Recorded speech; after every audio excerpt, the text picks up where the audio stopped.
Welcome back. Before we begin, please dim your lights, turn on a gentle fan if needed, and let yourself sink into the atmosphere of 1843. We often think of Victorian Christmas as a perfect postcard image, but the reality was a fascinating mess of rigid elegance and quite optional hygiene habits. London was a city of shadows and smog, where the air tasted of coal and mystery, setting the stage for a holiday tradition unlike any other. Imagine the sound of horse-drawn carriages echoing against the stone walls, while the scent of roasting chestnuts begins to mingle with the cold winter air. Meet Charles Dickens, the man who arguably invented the modern Christmas we know today, all while trying to pay off his mounting debts through storytelling.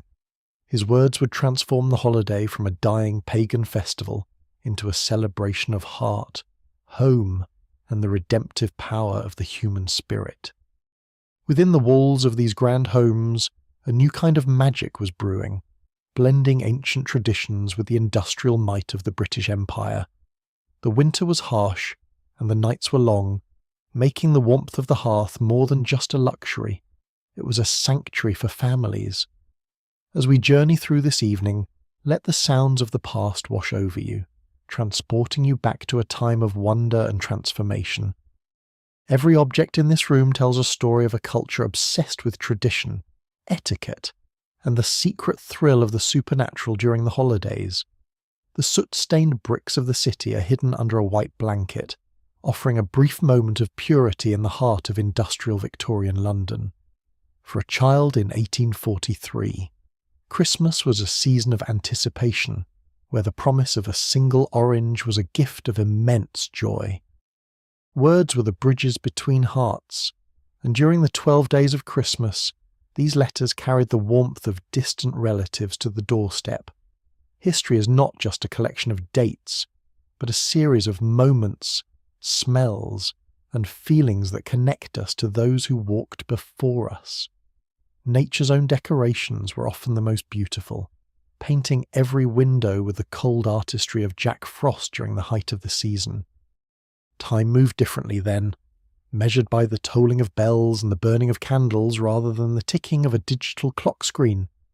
Visitors were expected and welcomed, bringing news from the outside world into the cosy, fire-lit interiors of the growing middle-class homes of the era.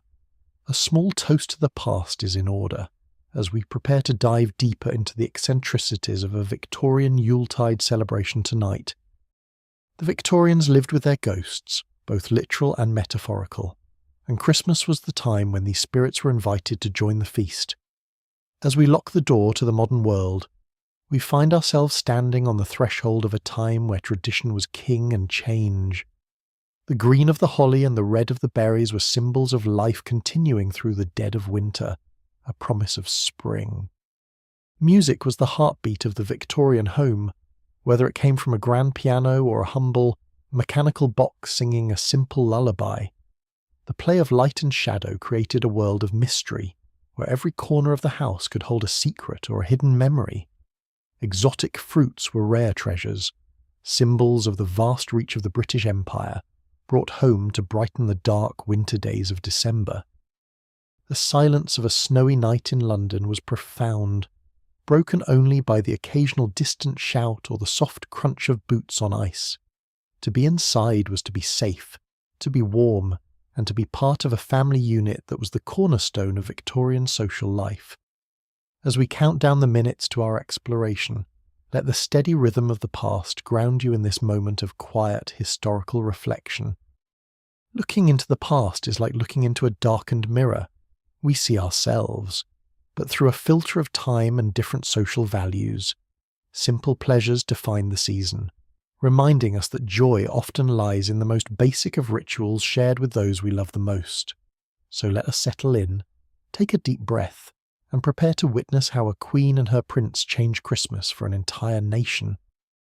When Prince Albert introduced the German tradition of the Christmas tree to the royal family, he unknowingly sparked a national obsession that would never fade.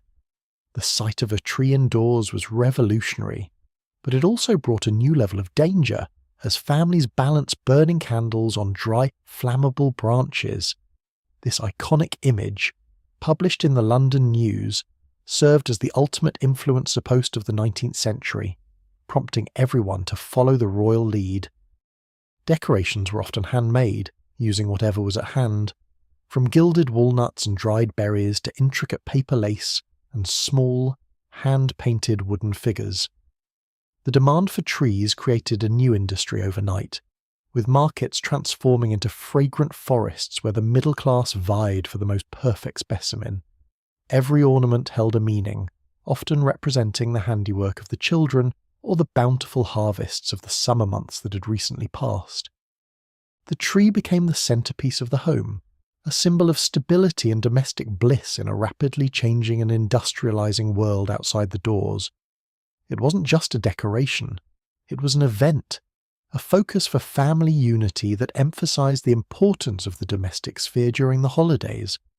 While beautiful, the tree in the parlor was a constant fire hazard, leading many a Victorian father to stand guard with a bucket of water. These fragile baubles were imported from Germany, treasures of glass that would be carefully wrapped in tissue paper and stored away for next year. Commercialism was beginning to take root, with shops advertising the latest in tree technology and the most fashionable colours for the season's festive ribbons. Even the staff were involved in the preparations, ensuring that the German invasion of greenery was perfectly placed for the family's grand Christmas morning reveal. The crowning of the tree was a moment of pride, signifying the completion of the home's transformation into a winter wonderland of light and pine.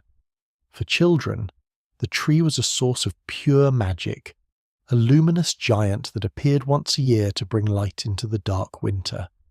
Presents were modest by today's standards, often containing handmade toys, sweets, or practical items that were nonetheless received with immense gratitude and joy. The scent of drying pine mingled with the smell of coal smoke, creating the quintessential olfactory memory of a mid-19th century Christmas morning in England. Regardless of wealth, the tree became a universal symbol, a way for everyone to participate in the growing national tradition of the Victorian era. As the night deepened at Windsor, the tree stood as a silent witness to a new age of domestic celebration that Prince Albert had fostered. The transition from Old English Yule to the German-inspired Christmas was complete, blending the two cultures into a singular, iconic British holiday experience. Every detail mattered, from the toys to the tinsel, as the Victorians sought to create an idealised version of family life during the festive season. This ritual of lighting the tree was often the highlight of the evening, a brief, luminous moment before the risk of fire became too great. From the street, these glowing windows served as beacons of warmth and prosperity, showing the world that the Christmas spirit was alive and well. Nature was brought inside and elevated, turned into art through the simple application of gold and silver to the common items found in the woods. The aftermath of the celebration was a quiet scene of domestic contentment, with the tree remaining as a reminder of the joy shared by all. Curiosity and wonder were the hallmarks of the season, as the world of the Victorian child was expanded by these new and beautiful traditions. The tree even found its way onto the table, proving that no space was too small for a bit of festive greenery during the Victorian era. Capturing these moments was a way to preserve the magic, documenting the evolution of a holiday that was becoming more elaborate with every passing year. Ancient traditions like the mistletoe remained, adding a touch of old-world charm to the newly established custom of the evergreen Christmas tree in the home. The connection between the indoor tree and the natural world outside was always present, a reminder of the cycle of life during the winter solstice. Even the smallest detail of the tree was a source of beauty, reflecting the care and attention the Victorians lavished on their holiday decorations. The fire and the tree worked together to create a sanctuary, a place where the harshness of the Victorian world could be forgotten for a time. The passage of time during Christmas was marked by these rituals of light and wood, grounding the family in a shared sense of history and continuity. Miniature worlds were created beneath the branches, a testament to the Victorian love for detail and the creation of idealized, miniature versions of their reality. Beneath the glamour lay the practicalities of the season, the constant upkeep required to maintain the perfect image of a Victorian Christmas at home.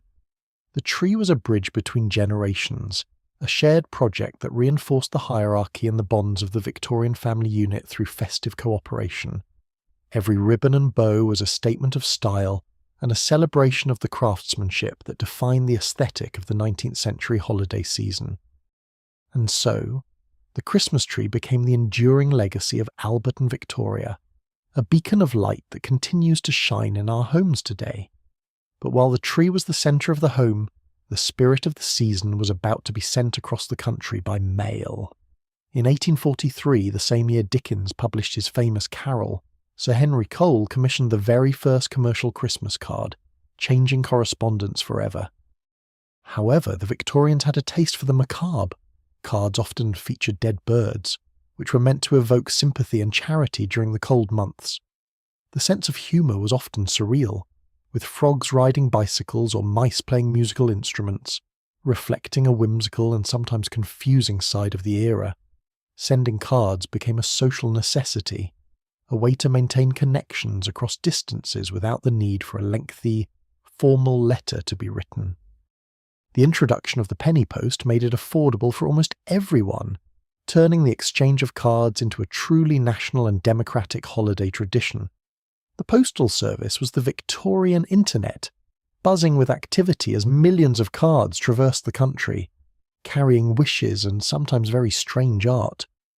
Sentimentalism was also a major theme, with cute animals and rosy-cheeked children embodying the idealised innocence that Victorians associated with the spirit of the Christmas.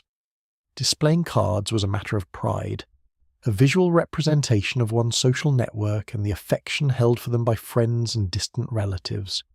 We might find it odd to receive a card featuring a giant lobster, but to a Victorian, it was a delightful bit of festive nonsense.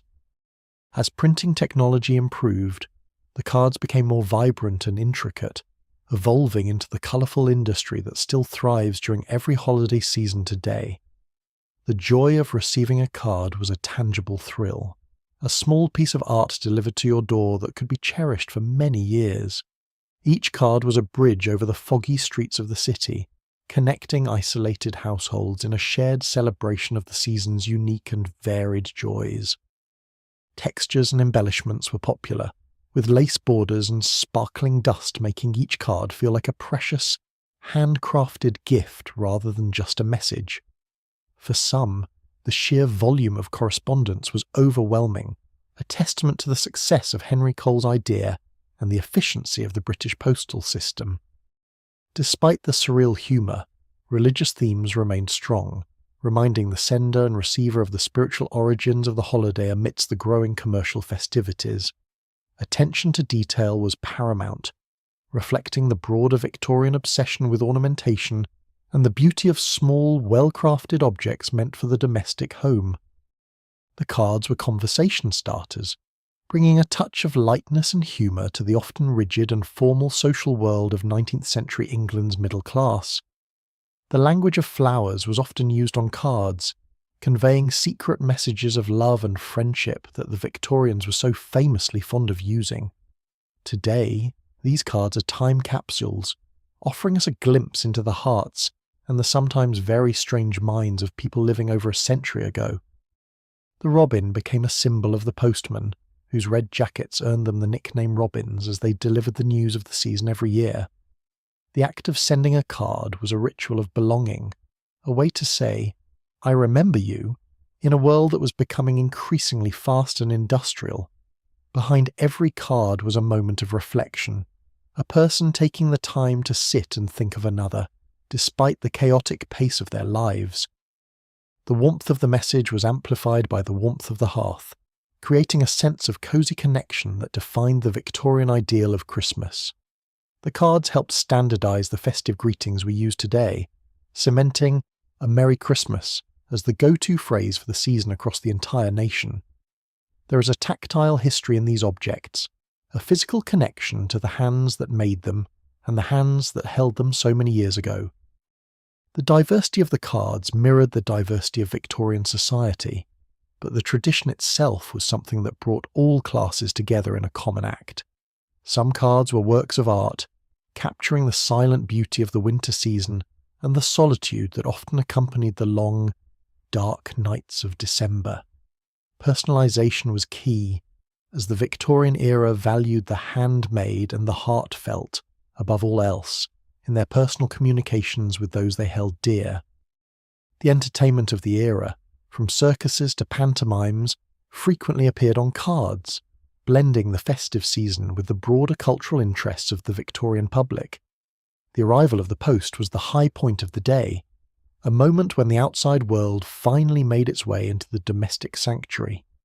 These cards were meant to be kept, not thrown away, serving as a paper history of a person's life and the people who had moved through it. By the end of the century, the Christmas card was an unstoppable force, a permanent fixture of the season that bridged the gap between home and world. Hope was the underlying message, whether delivered through a silly frog or a serene landscape, a reminder that light always follows the darkest of nights. The Victorian era was an age of discovery and detail, where even a small piece of cardboard could be a source of intense study and great joy. But as much as the Victorians loved their cards and trees, the real heart of the celebration was always found on the dinner table every year. Each envelope carries the ghost of a journey, a path through the snowy streets of the past to the doorsteps of those who are long gone. The light of the past shines through these objects, if only we take the time to look closely and listen to the stories they have to tell. So, as we put the cards away, let us turn our attention to the smells and tastes that define the most decadent part of the holiday. The Victorian Christmas feast was a spectacle of excess, a culmination of weeks of preparation and a celebration of the era's growing abundance and culinary ambition. Before the turkey took over, the goose was the king of the table, a rich and fatty bird that symbolised the very best of the season's rewards. The plum pudding was the true labour of love, prepared weeks in advance and filled with enough suet and spirits to keep it preserved for a month. Finding the silver coin in your slice of pudding was a moment of triumph, though it often came with the risk of a chipped tooth for some. The steaming process was long and arduous, filling the house with the heavy, comforting aroma of cinnamon, nutmeg, and dark, dried fruits of every kind. Punch was the social lubricant of the evening, a warm and potent brew of rum, brandy, and spices that kept the festive spirits high and lively. The table was a stage where the family's wealth and status were displayed, each course a testament to the Victorian love for order and grand presentation. Carving the bird was the patriarch's duty, a ceremonial task performed with precision and a certain amount of theatrical flair for the gathered, hungry guests. Mince pies were a staple, originally containing actual meat but gradually evolving into the sweet, fruit-filled treats we recognise and enjoy today during the holidays. Everything was rich, everything was heavy, and everything was meant to provide warmth against the bitter cold of the English winter outside the dining room. The kitchen was a place of intense heat and constant motion, where the invisible workers of the Victorian home performed their most important holiday magic. Chestnuts were a simple pleasure, roasted on the hearth and shared between stories, their smoky flavour the very essence of a Victorian winter night indoors. The grand entrance of the flaming pudding was the climax of the meal, a dramatic and slightly dangerous tradition that always elicited gasps of pure delight. Sugar was a luxury that the Victorians indulged in heavily during Christmas, creating a literal and metaphorical sweetness to balance the hardships of their daily lives. Dessert was an architectural feat, with moulded jellies and tiered cakes standing as monuments to the era's obsession with elaborate and decorative food presentations. After the meal, the adults would linger over port and walnuts, engaging in the serious and sometimes lighter conversations that defined Victorian social and family life. The cleaning was as monumental as the cooking, a hidden part of the celebration that went on late into the night for the household's working staff. Every plate was decorated, every morsel was considered, as the Victorians turned a simple meal into a high art form of domestic and social celebration. For children, the feast was a landscape of temptation, a rare day when the strict rules of the Victorian household were slightly relaxed for the festivities. These recipes were heirlooms, passed down through generations, each one a secret map to the flavours of the past that defined the family's identity. The contrast between the cold world and the hot kitchen was never sharper than on Christmas Eve. As the final preparations were made for the day, every bite was a concentrated burst of energy and flavour, designed to satisfy both the body and the soul during the deepest part of winter. Charity and feasting went hand in hand, with leftovers and treats often shared with those who came to sing and celebrate outside the home's doors. Cheese was a serious business, often the final course of the meal, providing a savoury end to the marathon of sweet and fatty dishes served earlier. As the kitchen finally quieted, the heat remained, a lingering memory of the immense effort that had gone into making the day's feast a grand success. The tools of the feast were as important as the food itself, requiring constant care to maintain the high standards of a proper Victorian household's kitchen. The post-feast slump was a universal experience, a time of quiet digestion and peaceful reflection on the day's many rich and varied culinary holiday triumphs. Even the leftovers were a reminder of the day's success, small treasures of flavour to be enjoyed in the quieter moments of the following morning's breakfast. The world of the feast was a temporary one, a brief bubble of warmth and abundance in a time when many struggled to find enough to eat. Simplicity returned as the night ended, with the most basic foods providing a grounding conclusion to the day's many and varied culinary holiday extravagances for all. The feast was a collective effort, a moment where everyone in the house, in their own way, contributed to the magic of the Victorian Christmas season. Creativity knew no bounds, with even the food turned into miniature landscapes and stories, reflecting the era's fascination with detail and the art of miniature. Small indulgences marked the end of the night, a final toast to the success of the feast and the warmth of the home shared by everyone. With the food put away, the house could finally rest, the smells of the feast lingering like a ghost of celebrations past in the cold air. The room remains as a silent monument to the day's joy, a space once filled with laughter and the rich smells of a truly grand feast. Even the smallest forgotten detail tells a story of the day's excitement, a tiny piece of history left behind after the main event has passed. The day ends quietly, as the immense energy of the feast dissipates and the house prepares for the long, cold night ahead of it in silence. The cycle of the feast is complete, a ritual of preparation, consumption, and clean-up that defined the Victorian sense of holiday duty and domestic pride. In every detail, there was a sense of purpose and a celebration of the season's unique and varied gifts to those who could afford them then. The spirit of the party remains, even after the guests have gone, a lingering sense of warmth that only a true Victorian feast could provide guests. The final task is done, the kitchen is quiet, and the focus of the Victorian Christmas is about to shift from the stomach to the spirit world. A simple treat for the spirits, perhaps, left in a house where the boundary between the living and the dead was always a little thin at Christmas. The celebration is preserved, bottled up like a vintage wine, to be remembered and cherished until the next year's festivities bring it all back again. As the kitchen goes dark, we move from the world of the tangible to the world of the unseen, where games and ghosts await our arrival. Enter the world of Snapdragon, perhaps the most dangerous game ever played in a Victorian parlour, where the goal was to eat raisins from fire. The lights were dimmed, and the bowl was set ablaze, creating an eerie, spectral glow that illuminated the faces of the brave participants gathered around it. It was a test of courage and speed, a literal game with fire that would likely be banned in any modern household for its obvious safety risks.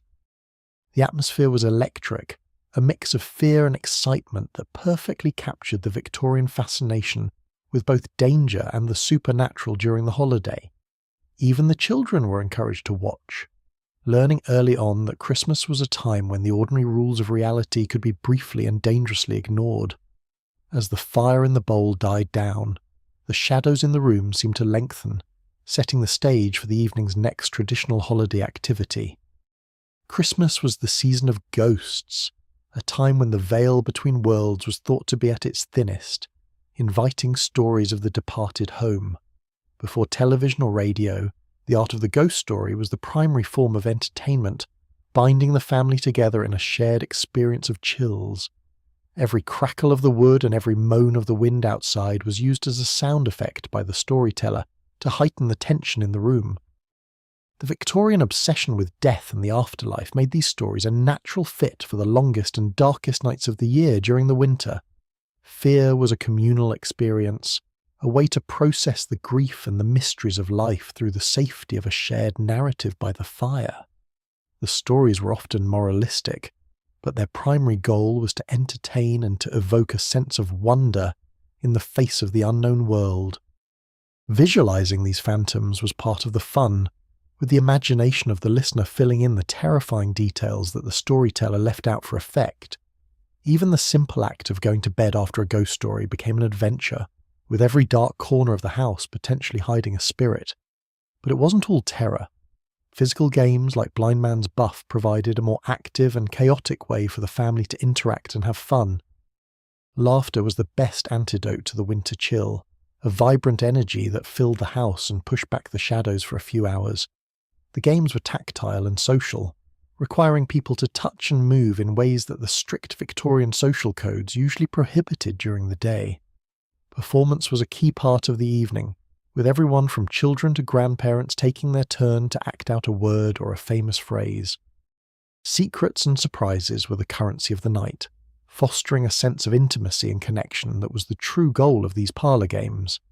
Card games were also popular, providing a quieter and more strategic form of entertainment for those who preferred a less chaotic way to spend their evening. The concentration and the competition were all part of the fun, a way to test one's wits against friends and family in the cosy parlour.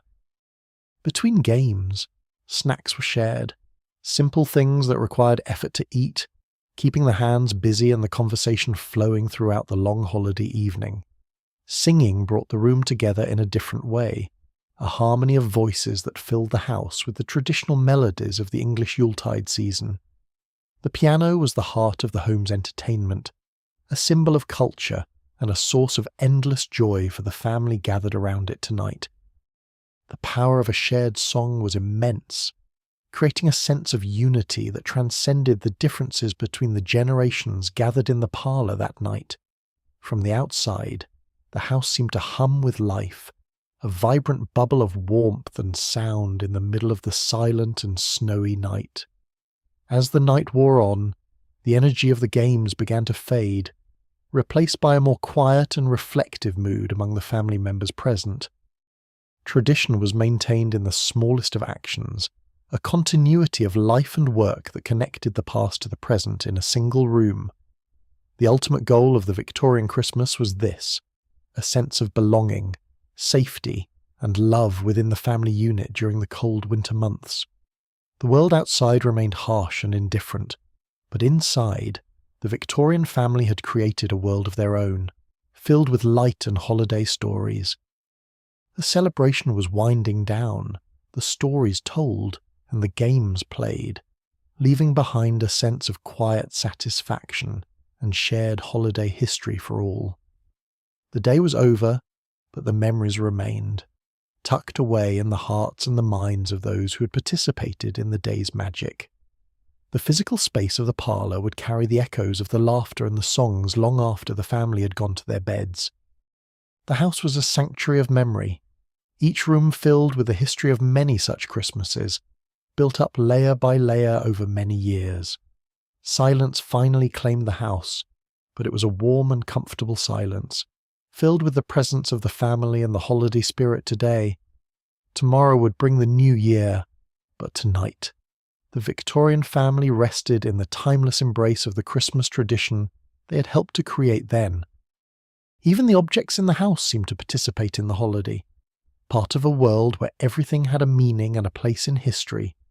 The fire would burn itself out by morning, but the warmth it had provided would linger in the hearts of the family for a long time.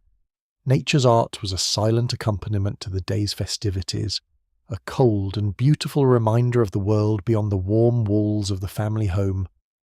The stage was set for the future, but for now, it was a place of rest, a sanctuary for the weary and the joyful alike tonight. The house was secure, the family safe, and the Victorian Christmas had once again fulfilled its promise of a peaceful and restorative holiday for all.